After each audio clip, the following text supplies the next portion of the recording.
With rising fuel costs on the radar, you probably aren't alone in considering making the switch to an electric vehicle. But again, you probably aren't alone if you're intimidated by battery-powered motoring, charging, or running out of juice on the motorway. In that case, a plug-in hybrid electric vehicle, or a PHEV, might be the best choice. And this MG HS Plus EV has proven itself to be a good contender in this space. But before we take a deep dive into what it's like to live with this MG HS Plus EV, let's take a look at the 3 best and the 3 worst parts of this car. The first thing I want to talk about are the front seats in this MG, because sports seats aren't something you'd come to expect from a family-friendly plug-in hybrid electric vehicle. They kind of look like something you'd expect to see in an AMG, with integrated headrests and side bolstering. But it's not only that, they're really comfortable. I actually really like them. Moving to the inside brings me to my next positive point about this MG, and it's this 360-degree driving camera that you get in the infotainment system, because it's one of the most comprehensive I've seen. As well as 2D and 3D modes, you can look at each wheel individually, you can look at the front, you can look at the back, but my favourite part, you get this menu that you can literally take any angle you want from around the MG, and it looks like kind of a drone flying around. It's something you just don't expect from a car from this price point. It's really impressive. The other thing along the same lines is the power flow meter. So when you're driving in hybrid mode and you're trying to work out whether you're using electric or petrol, it gives you all the information on a fancy little graph, which is nothing new, but then it also provides it on another sort of spreadsheet looking thing. So I don't know, I just really like knowing what the car's doing, and this thing does it really well. But speaking of the screen, it brings me to my next point about the car, because this infotainment system just ain't it. It's one of the most basic screens I've come across, and the system, it's slow, not very intuitive, and I just don't really like it that much if I'm honest. And then along the same lines again, these buttons down here, you have to push them really hard and they just don't feel nice. It's a bit of a small thing, but I just don't really like it. And lastly, if we're on the negatives, it's strange because even though this is a plug-in hybrid electric vehicle, when you want to start it in pure electric mode, the petrol engine will kick in for the first about 5 minutes just to warm up the electrical components of the car. I don't know, it's probably not bad, but it's just not what you expect when you're trying to drive around in pure EV mode.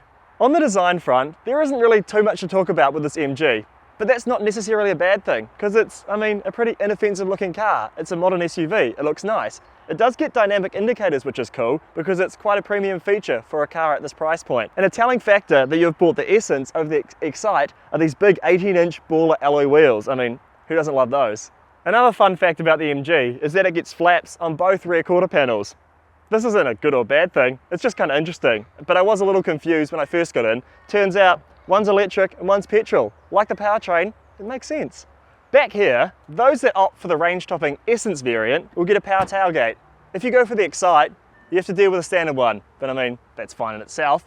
In terms of space, you get 451 litres with the seats up, but that jumps to 1,275 litres when you throw those down. So a decent amount. And under here, you get your portable charger for topping up the battery at home, so you can commute on electric power, the dream. And there's no spare tyre, but you do get a tyre recovery kit, which helps, I guess. As a whole, the interior of this MG HS is really impressive. It feels very premium, and as mentioned before, it's kind of in the style of something like a Mercedes. It gets soft touch materials, like everywhere, up here. The only scratchy, hard plastics are on the glove box and on the air vents, but you can live with that. The aluminium trims around the gear shift is cool, and I'm really impressed by this interior. And as I mentioned before, the infotainment system, it's pretty average. But it does come with both Apple CarPlay and Android Auto, but you're going to need to plug your phone in to get both those systems to work. The sound system, again, it's okay, nothing to write home about, but you won't be complaining about either. On the storage and practicality front, there's a lot of space between the door cards and the center console here.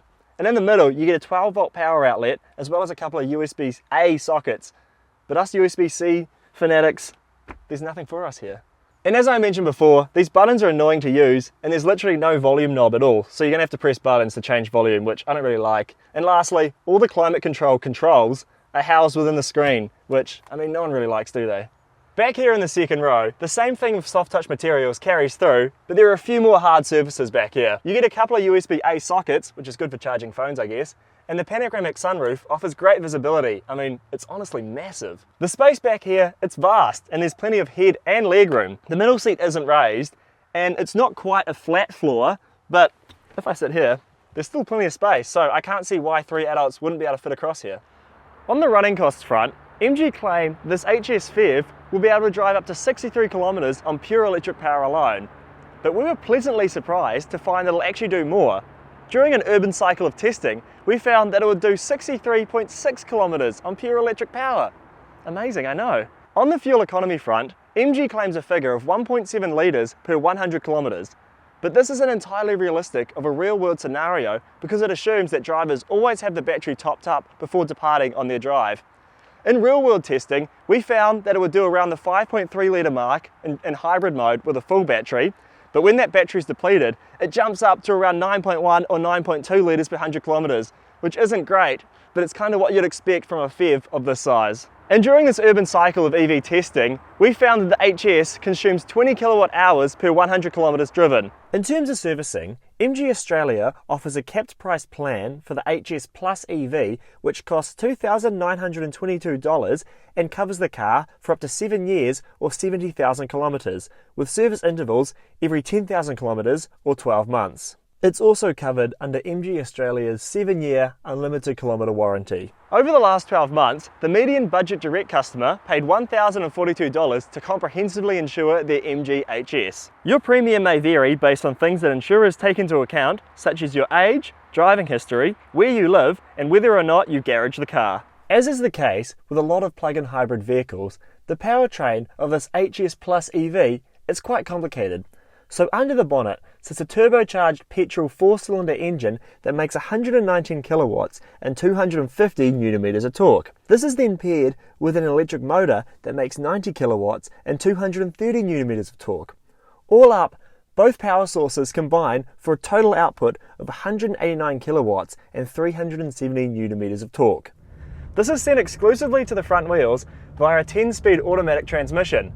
But interesting enough, it's not actually a traditional 10-speed automatic transmission. That's because there are 6 gears that work with the petrol engine and 4 with the electric motor. According to MG, this is just a way to get the optimum gear for any driving scenario, whether you're in electric or petrol power, which makes sense to me. In terms of performance, MG claims that this HS Plus EV will hit 100 kilometers an hour in just 6.9 seconds, which actually feels very fast. But off the line, you get a bit of wheel slip if you're engaging the petrol engine, and actually a bit of torque steer, which is a bit of a throwback to the hot hatches of late. With the petrol engine and the electric motor, it's fast. That's how you get that 6.9 seconds. But when it's in EV mode only, it's not like what you've come to expect from electric vehicles such as Teslas and etc. that are very fast. This thing's a bit sluggish, but it's still fine, so you're not going to be chopped by many cars off the traffic lights on your morning commute. Unfortunately, there's no option to manually shift gears, which I know it's a strange thing to ask in a plug-in hybrid family-friendly SUV, but I've driven a couple of Volvos of late, and it is just a nice touch to, if you're on a fun back road, to be able to shift gears and use that peppy electric power. But I mean, it's not the biggest tragedy because, yeah, you wouldn't really expect it from a car like this. In normal situations, the ride that this HS Plus EV offers, it's fine, it's quite comfortable. But I have noticed that on not ideal roads, like roads that have been damaged by the rainfall of late, it can be a bit harsh and potholes aren't taken nicely by it, so you've got to avoid those driving this thing. It should come as no surprise to hear that the HS Plus EV is not a performance machine. Driving it hard is not very rewarding at all. The powertrain is actually quite laggy, and every time you enthusiastically press the throttle, it kind of does something different, and I don't know, it's hard to judge. And on the topic of the engine, it actually needs 95 octane to run, so at the petrol pump, it might be more expensive than its other rivals that might need 91. Along the same lines, the steering, it's fine. It's adequate for what it is. There's like no road feedback and it's quite slow. But this, at the end of the day, this isn't a performance car, so you wouldn't expect much driver feedback at all. In terms of the safety features on the road of this MG HS, it comes with adaptive cruise control as standard across the range, which is very impressive for a car at this price point. In saying that, it's got a very touchy brake alert. Like if you're going along and you can see the car in front of you slowing down and you might not want to slow down just then, you're going to give it a bit more time. But it'll beep at you very, very aggressively, and it's a little insulting. I know I shouldn't take these things personally, but I don't really like the car telling me how to drive. And speaking of the adaptive cruise control system, it's actually part of a safety suite that MG calls the MG Pilot Suite. And it also includes things like automatic emergency braking, lane departure warning, blind spot detection, and intelligent headlight control that will dip or put your headlights on full based on when the car's coming towards you. It's actually a very intelligent system. This Essence right here commands a $3,000 premium over the entry-level Excite, but with a panoramic sunroof and that fantastic 360-degree camera, I'd say it's probably worth it.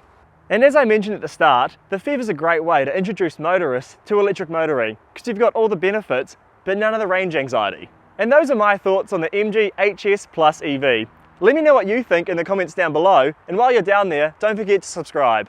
And as always, thanks for watching Chasing Cars.